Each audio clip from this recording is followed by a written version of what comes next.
Et la série des tentatives de déstabilisation de l'Afrique continue.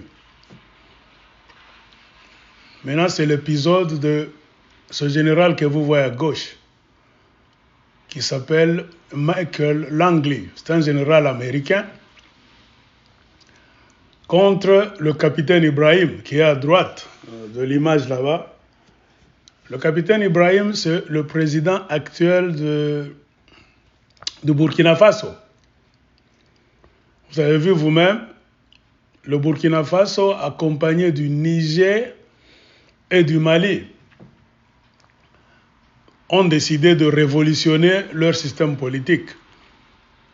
Donc, il y a eu ce qu'on appelle des coups d'État, mais au vu et au su de tout le monde, ces pays-là sont en train de rompre automatiquement avec la France, qui pendant beaucoup de décennies a malmené et dépouillé ces anciennes colonies de toutes ces richesses et créé trop de désordre dans le système politique et économique. C'est ainsi qu'ils ont fondé donc, l'Alliance des États du Sahel, l'AES. Maintenant, il y a une crise en France. C'est ça même la raison qui a poussé ce général à sortir. Il y a une crise en France. Regardez la politique aujourd'hui. Les Français ont du mal à mettre en place un budget. Parce que d'habitude, le budget de la France vient des pillages des ressources des anciennes colonies. C'est ainsi, pour chercher maintenant une raison pour rentrer en Afrique par des voies malhonnêtes, c'est ce général américain, Langley, qui est Michael Langley, général de ce qu'on appelle l'Africom. Africom, c'est quoi? C'est Africa Command. US Africa Command. C'est une branche du Pentagone, l'armée américaine, qui a son bureau en Allemagne, mais qui opère en Afrique. C'est-à-dire sous couvert d'entraîner des militaires africains, coopération militaire. C'est cet Africom qui a maintenant la charge de déstabiliser des pays africains. C'est ainsi ce général américain, en audition le 22 avril 2025, devant des sénateurs américains, a exposé, selon lui, le cas du Burkina Faso, là où il a accusé publiquement le capitaine Ibrahim Traoré, soi-disant qu'il est en train d'utiliser l'or du Burkina Faso donc pour ses propres besoins, sa propre sécurité au pouvoir. Donc il a suggéré pour que ce capitaine soit attaqué et déposé. La nouvelle a parcouru le monde, les réseaux sociaux. Beaucoup de gens se sont levés à travers le monde, ont fait des marches.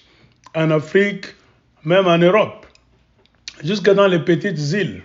Nous avons vu des marches même au Jamaïque.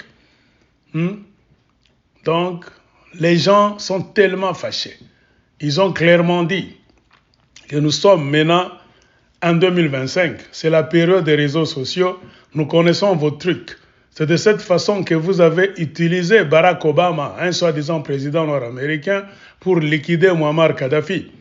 Vous avez utilisé Mobutu Sese Seko, accompagné des gens comme des Godefroid Munongo Kifakio du Katanga, pour liquider Lumumba, le grand révolutionnaire du Congo belge. Ainsi, vous avez utilisé Blaise Compaoré du Burkina Faso, ex-Haute-Volta, pour tuer Thomas Sankara. Et la série continue. Donc, les Occidentaux, je ne sais pas ce qui se passe dans leur tête. Ils pensent que l'Afrique, c'est leur parterre, c'est leur jardin, là où ils peuvent venir n'importe quand et faire des changements sans même consulter le peuple africain. Alors, le désordre a toujours été en place. Donc, la politique étrangère de beaucoup de pays de l'Occident est négative, y compris l'Amérique. Et pour le cas de la République démocratique du Congo, si aujourd'hui il y a un désordre au Congo, s'il y a eu un génocide, s'il y a eu le pillage de minerais pendant 30 ans, n'oubliez jamais, c'est le président américain Bill Clinton qui a mis ce système en place. Donc le système américain a récupéré des réfugiés rwandais Tutsis à travers le monde, les a entraînés en Ouganda, a forcé la porte du Rwanda, injustement, sans respecter la démocratie, pour placer les Tutsis, une minorité au pouvoir, avec pour mission de transformer le Rwanda d'aujourd'hui en une base de déstabilisation de la République démocratique du Congo. Ainsi, vous avez ce que vous êtes en train de voir en République démocratique du Congo.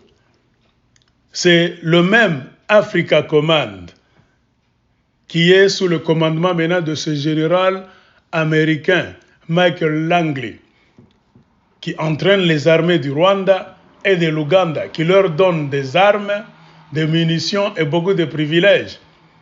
Et quand l'Ouganda et le Rwanda attaquent le Congo, en avançant des raisons qui ne tiennent pas debout, telles qu'il y a des terres rwandaises au Congo, il y a une tribu qui s'appelle Banyamulenge, il y a des Tutsis congolais qui sont menacés, tous ces mensonges sont dictés par des politiciens américains mafieux.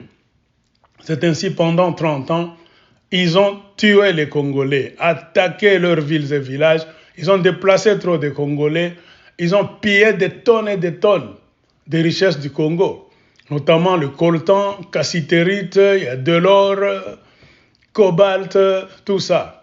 Il y a même un génocide en place au Congo qui a coûté la vie. Maintenant, on entre dans les plus de 20 millions de Congolais.